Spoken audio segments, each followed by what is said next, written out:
오늘 본문 말씀의 주인공은 자신을 나로 소개하고 있습니다. 22절, 23절에 보시면 나라는 말이 나옵니다. 여호와께서 그 조화의 시작, 곧 태초에 일하시기 전에 나를 가지셨으며, 또 23절, 만세 전부터, 태초부터, 땅이 생기기 전부터 내가 세움을 받았나니. 이렇게 해서 22절부터 31절까지 자신을 설명하는 내용이 이어집니다. 여기서 말하는 이 나는 바로 지혜를 뜻합니다. 지혜. 지혜가 자신을 나라고 부르면서 자신에 대해서 설명을 하고 있습니다. 지혜는 참으로 중요하다. 그것이 잠언 말씀의 핵심이에요. 결론이에요. 지혜가 얼마나 중요한지 아느냐? 그것을 정말 아느냐? 그리고 지혜를 얻기 위해서 노력하느냐? 그리고 그 받은 지혜대로 살아가느냐? 이것을 끊임없이 묻고 있고 촉구하고 있습니다. 오늘 그 본문 말씀에 보면 지혜는 창조 이전에 이미 존재했다. 창조 이전에 지혜가 이미 있었다. 그리고 그 창조 작업에도 지혜가 함께 참여했다. 그러니 여러분, 이 지혜가 가지고 있는 지식이 진짜 지식이죠. 창조 전부터 모든 것을 알고 있었어요. 창조에도 관여해서 이건 이렇게 짓고 저건 저렇게 만들고 이것을 다 같이 작업을 한 존재이니까 그 속에 있는 지식이 얼마나 풍부할 정도를 넘어서서 완전하겠습니까? 진리 그 자체입니다. 그래서 그 지혜를 배워라. 다른 데서 배우려 하지 말고 창조 전부터 있었고 창조에도 함께했던 지식과 지혜와 진리의 원천 그 자체인 바로 이 지혜로부터 배우는 것이 최고다. 그렇게 설명하고 있습니다. 그런데 이 지혜는 바로 예수 그리스도를 의미합니다. 예수님이 바로 지혜입니다. 예수님이 창조 이전에 계셨습니다. 그리고 창조의 작업 때 예수님이 함께 동참하셨습니다. 그래서 요한복음에서는 이 지혜를 1장에 보면 말씀이라고 표현합니다. 태초에 말씀이 계시니라.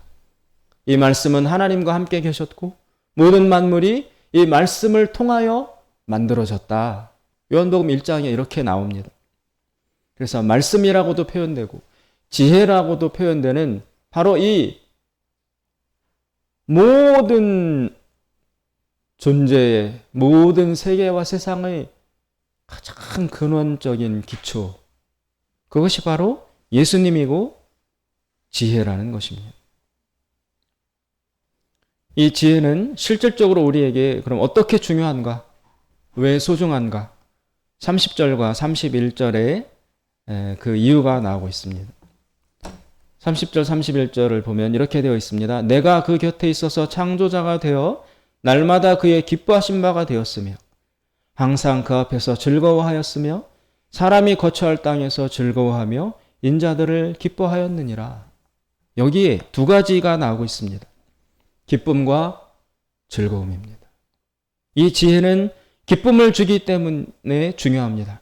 이 지혜에서 즐거움이 솟아나기 때문에 중요합니다. 여러분, 기쁨과 즐거움이라는 것, 이것은 우리 인생을 결정짓는 중요한 요소입니다. 이것을 잃어본 사람은 말하지 않아도 잘 압니다. 기쁨이 사라진 삶이 얼마나 힘들고 고통스러운지를, 즐거움을 잃어버린 생활이 얼마나 불행하고 비참한지를 잃어본 사람은 뼈저리게 느낍니다. 기쁨과 즐거움은 다른 말로 하면 행복이라고 표현할 수 있습니다. 행복. 결국 우리가 사는 것이 행복을 위해서 사는 거 아니에요? 저는 예전에는 행복이라는 말에 큰 공감과 어떤 욕구를 못 느꼈었어요. 너무 흔한 말. 그리고 행복이 그렇게 중요한가? 그거보다 더 중요한 어떤 의미나 무언가가 있지 않을까라고 많이 찾고 추구해 왔는데, 제가 외람되지만 나이가 들어서 그런지 모르지만, 행복이라는 것만큼 인간에게 소중한 것이 없구나. 뭐를 하더라도, 누구와 살고 어디에 있더라도 행복한 것이 인간의 존재 목적이다. 행복하면 다 얻은 것이고, 행복을 잃으면 다 잃은 것이죠.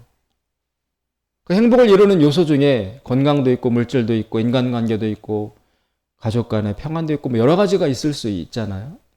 그런데 부분적으로 그런 거를 많이 가졌음에도 불구하고, 그러나 마음의 기쁨과 즐거움, 행복이 없다면 그것은 아무 소용이 없다고 할 수 있습니다. 행복한 마음, 마음의 기쁨이 늘 충만해. 즐거움이 솟아오른다. 그 사람이야말로 여러분 가장 부러운 삶을 살고 있는 사람입니다.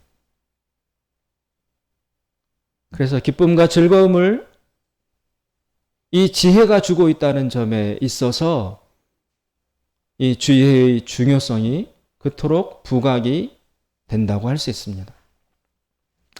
우리가 느끼는 인생의 기쁨과 즐거움을 쉽게 무엇으로 표현할 수 있을까? 여러분, 우리가 느낄 수 있도록 쉽게 표현하면 먹는 즐거움으로 표현할 수 있습니다. 먹는 즐거움. 우리 이주가 지난 5월 5일 어린이날 갑자기 두드러기가 생겼어요. 하필 어린이날 쉬고 있는데.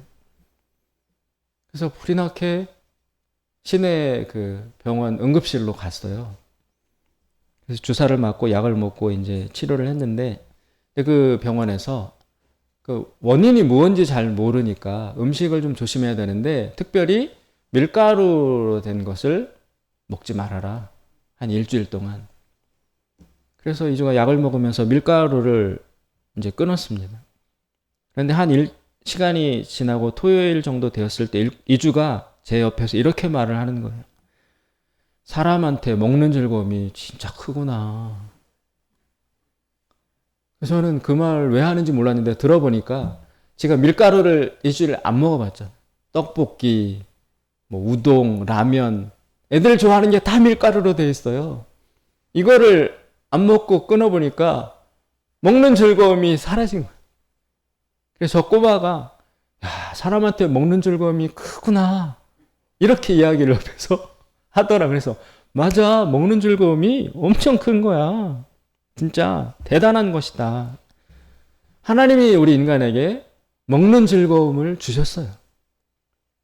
즐거움이 뭐냐?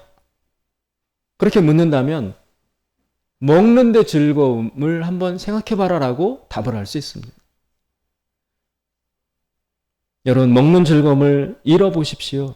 아무것도 맛이 없고 즐겁지 않고, 더 나아가서 아무것도 먹고 싶은 것이 없을 때, 오히려 먹는 것이 괴로울 때, 정말 인생의 큰 기쁨과 중요한 즐거움을 잃어버리는 것입니다. 먹는 즐거움이 언제 사라집니까? 마음이 병들었을 때입니다. 우울하고 희망이 없고 의욕이 없고 허무하고 상처받고 후회와 두려움과 막막함이 가득할 때 밥맛을 잃습니다. 먹고 싶지 않습니다. 또 몸이 병들었을 때도 그렇습니다. 몸이 약해지면 밥맛이 없습니다, 여러분. 식욕이 줄어듭니다. 체중이 빠집니다. 이거 아주 위험한 신호예요. 단순히 좀 안 먹히나 보다 그럴 일이 아니고, 그 영혼에 하나님 주신 즐거움과 기쁨을 어디엔가 손상받고 있기 때문에 나타나는 현상인 것입니다. 먹는 즐거움과 기쁨의 중요성은 성경에도 나옵니다. 요한계시록 3장 20절에 보면 이렇게 말씀하십니다. 성령께서 볼지어다 내가 문 밖에서 두드리노니 누구든지 나의 음성을 듣고 문을 여는 자는 내가 들어가서 그와 더불어 먹고 그는 나로 더불어 먹으리라. 이게 예수님 영접할 때의 본문으로 많이 쓰이거든요. 전도를 해서 예수님 받아들이십시오. 지금 당신이 예수님을 문을 열고 마음과 영혼 가운데 믿겠다고 받아들이면, 그러면 예수님이 들어오셔서 당신의 구원자가 되시고 주인이 되어 주십니다. 그런데 그 말을 계시록 3장 20절에서는 그 예수님이 들어오셔서, 성령님이 내 안에 들어오셔서 나와 더불어 먹고 나는 너와 더불어 먹으리라, 이렇게 먹는 것으로 표현을 하셨어요. 제가 이 본문 말씀이 무슨 뜻인지 일평생 이해가 안 됐었는데 이번 주에 먹는 즐거움, 예수님을 만남으로써, 예수님을 받아들임으로써 구원받은 자에게서 제일 먼저 나타나는 현상은 즐거움과 기쁨이 폭포수처럼 부어진다는 것입니다. 그 기쁨을 뭐로 표현했느냐? 먹는 것으로 표현했어요. 사람이 죽다가 살아나면 먹어요. 먹는 게 회복돼요. 여러 가지 마음의 어려움과 고통과 불안과 이런 걸로 막 시끄럽고 낙심되고 의욕이 없이 희망 없이 살아가던 사람이 그것이 다 극복이 되고 살 소망과 의욕을 회복했을 때 제일 먼저 나타나는 것이 밥이 맛있어지는 거예요. 먹는 게 좋아지는 거예요. 잘 먹고 살찌고 그걸로 나타나는 겁니다. 그래서 구원받았을 때의 그 즐거움과 기쁨을 성경은, 예수님은 먹는 것으로 표현하는 것입니다. 몸과 마음이 병들면 맛이 없고 먹고 싶지 않습니다. 그러나 건강해지면 다시 잘 먹기 시작합니다. 예수님 만나면, 예수님 믿기 시작하면 영원히 살아나기 때문에 일단 먹는 것이 회복이 된다. 먹고 싶어진다. 잘 먹게 된다. 먹는 양이 늘어난다. 그것으로 표현을 했다는 것입니다. 그래서 일단 이 본문의 중간 부분까지 1차 결론이 지혜를 얻게 되면 기쁨과 즐거움이 회복된다. 기쁨과 즐거움은 지혜에서, 예수님에게서 나온다라는 것이 1차 중간 결론입니다. 그리고 그 뒷부분에 가면 그러면 이 지혜를 얻는 길이 무엇이냐? 그것을 뒷부분에서 설명하고 있습니다. 32절부터 끝절까지가 바로 그 지혜를 얻는 방법과 길에 대해서 설명하고 있는 것입니다. 32절에 보시면 아들들아 이제 내게 들으라. 내 도를 지키는 자가 복이 있느니라. 훈계를 들어서 지혜를 얻으라. 그것을 버리지 말라. 누구든지 내게 들으며 날마다 내 문 곁에서 기다리며 문설주 옆에서 기다리는 자는 복이 있나니 대저 나를 얻는 자는 생명을 얻고 여호와께 은총을 얻을 것임이니라. 그러나 나를 잃는 자는 자기의 영혼을 해하는 자라. 나를 미워하는 자는 사망을 사랑하느니라. 우리는 지혜를 어떻게 얻을 수 있느냐? 훈계를 들음으로써 지혜를 얻을 수 있다라고 말씀하고 있습니다. 훈계는 무엇입니까? 지도와 권면, 꾸짖음, 가르침. 구체적으로 말씀드리면 첫째, 하나님의 말씀입니다. 하나님의 말씀. 하나님이 말씀하시는 바를 지킬 수 있는 자, 받아들이고 순종하는 자, 지혜로운 자입니다. 근데 여러분, 쉽지 않습니다. 하나님의 말씀을 읽기도 하고 날마다 들어요. 주일마다 들어요. 간증도 들어요. 책도 읽어요. 그런데 그 말씀이 들려오는 것, 그 말씀이 나에게 의미 있게 다가오는 것, 그것은 천지 차이입니다. 그것이 되는 사람, 말씀이 들려오는 사람, 그 사람은 영혼이 살아있는 것이고 많이 들어도 양만 많을 뿐 결정적으로 나에게 하나님 음성으로 들려오는 것이 없는 사람은 사실 영혼이 대단히 빈약하고 메마르고 위험한 상태에 있다고 할 수 있습니다. 하나님의 말씀 읽거나 묵상을 하거나 설교를 듣거나 이 말씀을 듣는 것, 그것이 바로 훈계에 포함이 됩니다. 33절에 훈계를 들어서 지혜를 얻으라라고 했습니다. 훈계를 듣는 것이 지혜를 얻는 길이라고 짤막하게 핵심적으로 표현하고 있습니다. 그 훈계는 지도와 권면과 꾸짖음, 가르침인데 첫째, 하나님의 말씀이 그 훈계의 내용입니다. 두 번째, 부모님의 가르침. 부모님의 가르침, 부모님의 말씀, 이것이 하나님의 말씀 다음으로 우리에게 주어지는 지혜의 통로예요. 이것을 또 터득한 사람은 진짜 복이 있습니다.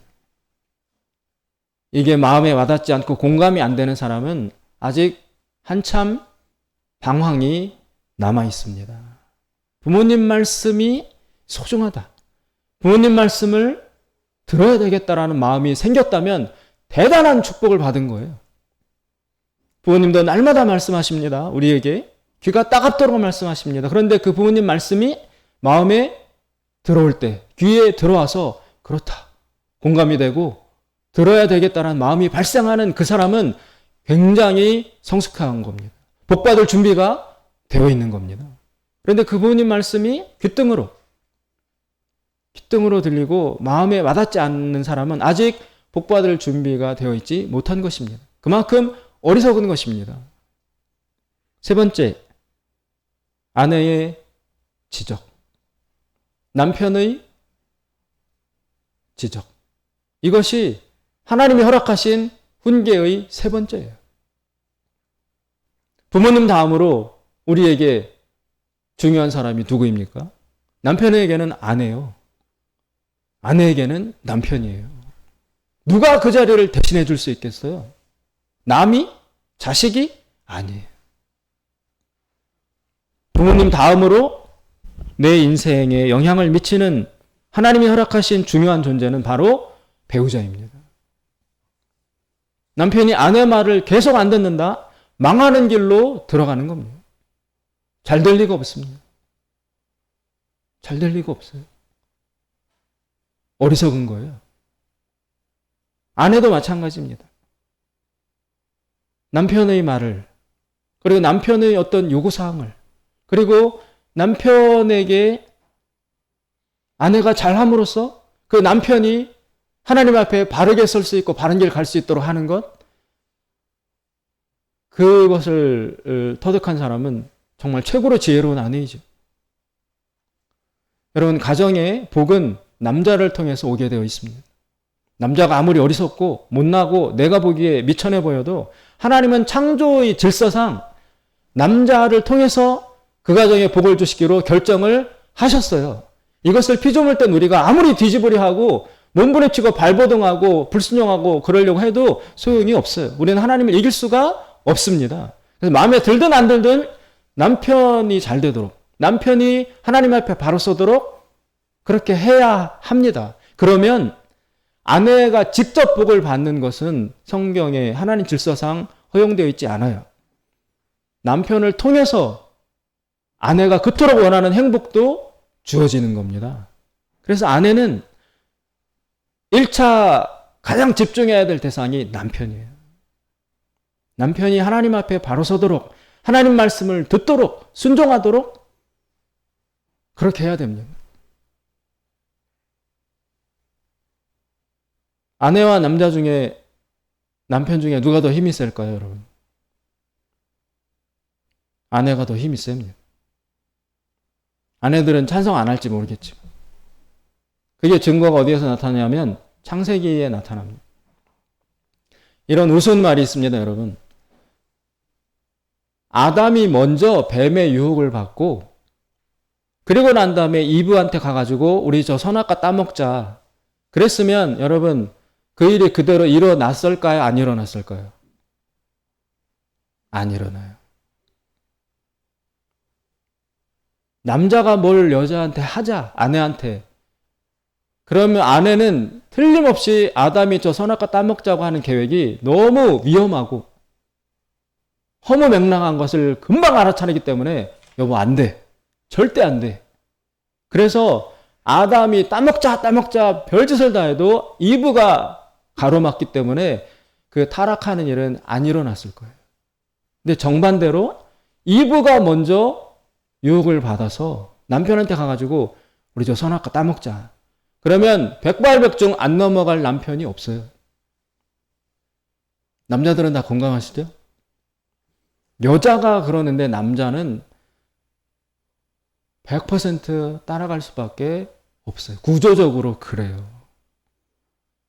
뱀이 그거를 알고 영물이니까, 사탄이니까 아담을 먼저 꼬셔서 이브까지 먹게 한다. 이거는 가능치 않은 것을 뱀이 미리 간파하고 이브에게 먼저 가서 마음을 뺏어서 선악과를 따먹고 싶은 마음을 심은 다음에 여자가 가서 남편인 아담에게 저 따먹어야 되겠다. 그러면 일사천리로 통과되죠. 그래서 뱀이 이브한테 먼저 가서 선악과를 따먹을 마음을 심은 거예요. 언어로, 말로 하는 싸움과 영향력은 아내가 남편보다 훨씬 강합니다. 남자가 말로 여자를 절대 이길 수 없습니다. 절대 어떤 길로 인도해 갈 수 없습니다. 그러나 여자가 남편을 말로 이렇게 하자 저렇게 하자 저렇게 가라 그러면 남편은 백발백중 들을 수밖에 없어요. 창조의 원리가 그래요, 여러분. 그래서 남자는 그 말 있잖아요. 말, 달려가는 말. 아니면 그 짐 수레 끄는 소에 가깝고 여자는 뒤에서 말 이렇게 부리는 뒤에서 수레를 끄는 소를 부리는 마부나 목동이나 그 사람과 같은 위치예요. 여자는 말로 남편을 이렇게 하면 남편은 소랑 말 같아서 옆도 못 봐요. 그러면 그대로 하는 게 남자예요. 반대로 여자가 그 앞 소나 말의 위치에 서고 남자가 뒤에서 이렇게 뭐 가라. 절대로 안 됩니다. 그 수레는 움직일 수가 없습니다. 그래서 남편은 그래서 아내의 말을 잘 들어야 돼요. 그래야 지혜로워져요. 100% 그렇습니다. 잘 들어야 돼요. 그럼 반대로 아내는 어떻게 되느냐? 아내가 훨씬 더 중요해요. 잘 인도해야 돼요. 잘 가르쳐줘야 돼요. 방향을 잘 제시해야 돼요. 자기가 잘못 이끌면 남편도 같이 망해요. 그래서 여자가 더 깨워서 하나님께 기도하고 하나님 말씀으로 지혜를 얻고 어느 길로 가야 될지 하나님 앞에 어떻게 살아야 될지 자기가 먼저 터득해서 남편에게 이렇게 합시다. 저렇게 합시다. 이래야 됩니다. 하나님 사랑해야 되고 그러면 남편이 듣고 그러면 그 가정에 그 순종한 남편을 통해서 축복이 주어져 가지고 그 여파로 아내도 엄청난 복을 받는 거예요.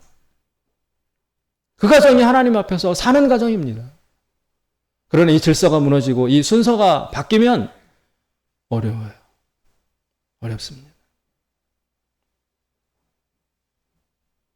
네 번째는 스승의 가르침. 요즘 말로 치면 멘토의 가르침, 지도자의 가르침, 영적 지도자, 학교의 선생님, 선배, 나를 정말 아끼고 지도해 줄 수 있는 좋은 스승, 이런 분들의 가르침을 귀담아 듣고 잘 순종하는 것. 이게 바로 우리에게 주어질 수 있는 훈계의 네 가지 통로예요. 첫째, 하나님의 말씀. 둘째, 부모님의 말씀. 셋째, 남편과 아내의 가르침, 말. 네 번째, 밖에 나가서 스승의 가르침. 하나 더 치자면 좋은 친구의 권면 이런 것도 있겠지만 어쨌든 이 네다섯 가지 범위 안에 하나님이 주시는 지혜를 얻기 위한 통로는 다 들어있어요. 이 네 가지를 다 잘하는 사람은 천하만국을 얻은 것보다 더 복을 받은 사람이고 이걸 다 거부하는 자는 죽기를 각오한 자예요. 오늘 본문 뒤에 보면 36절에 그러나 나를 잃는 자는 즉 지혜를 잃는 자는 자기의 영혼을 해하는 자라. 나를 미워하는 자, 지혜를 거부하는 자는 사망을 죽음을 사랑하느니라. 사망의 길로 자초해서 들어가는 것이다. 그렇게 표현을 하고 있습니다. 사랑하는 여러분, 이런 훈계를 잘 들음으로써 듣고 행함으로써 지킴으로써 지혜를 얻을 수 있습니다. 그러면 아까 말했던 창조에 같이 참여했던 그 지혜가 주는 기쁨과 즐거움을 누릴 수 있다는 것입니다. 그 즐거움과 기쁨이 바로 복이요, 행복이요, 성공이라고 할 수 있습니다. 지혜를 얻으면 생명이 주어집니다. 그리고 35절에 보니까 대저 나를 얻는 자는 즉 지혜를 얻는 자는 첫째 생명을 얻고 둘째 여호와께 은총을 얻을 것입니다.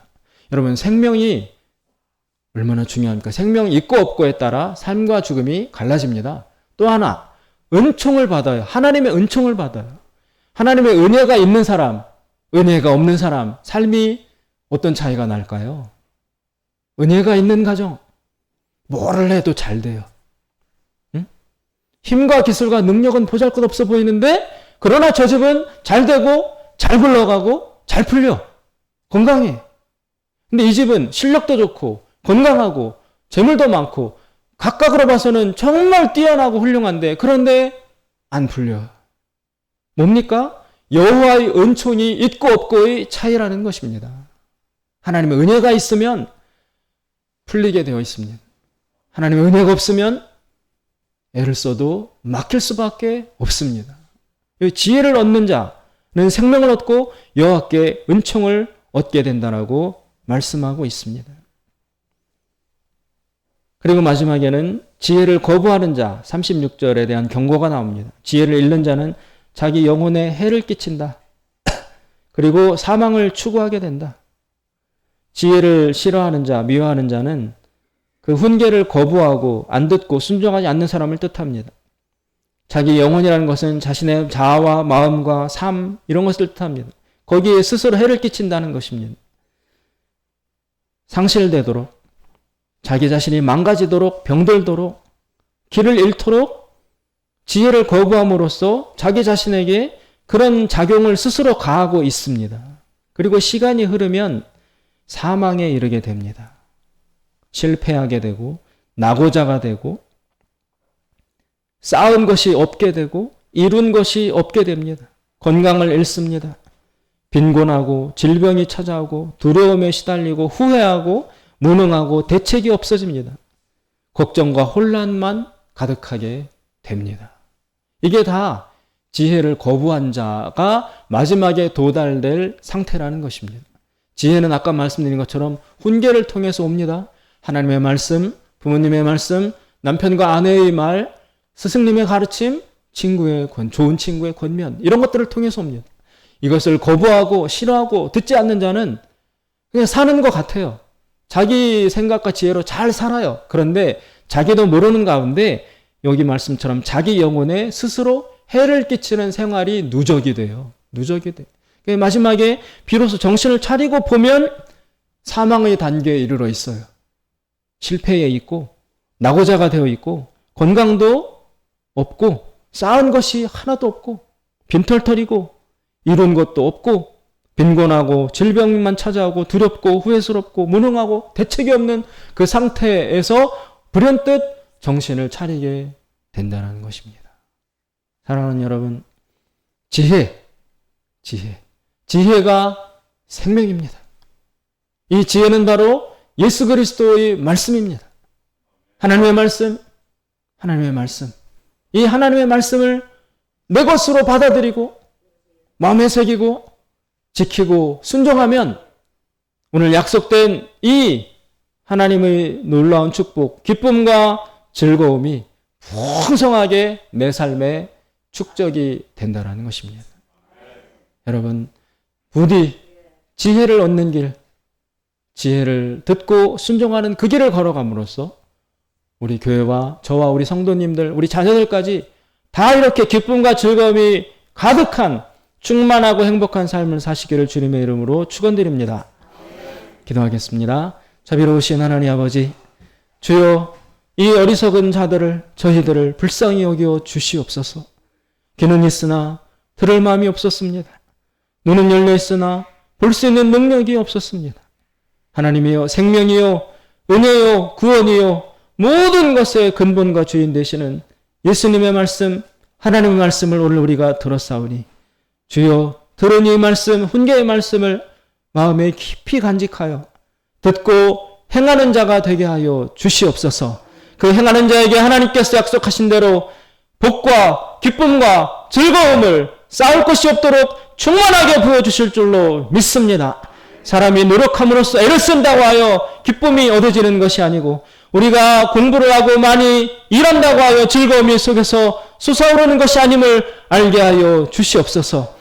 하나님께서 위에서 부어주시는 기쁨, 이유도 없이 원인도 없이 시도 때도 없이 하나님께서 부어주시는 즐거움과 기쁨이 우리 속에서 솟아오르게 하실 때에 우리는 어떤 위험도 이겨내고 어떤 장애물도 맞아들이며 항상 승리하고 즐거움과 행복과 기쁨으로 살아가는 하나님의 복된 백성이 될 줄로 믿습니다.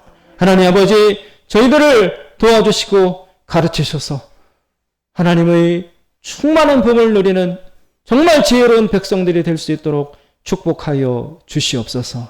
예수님의 이름으로 기도드리옵나이다. 아멘.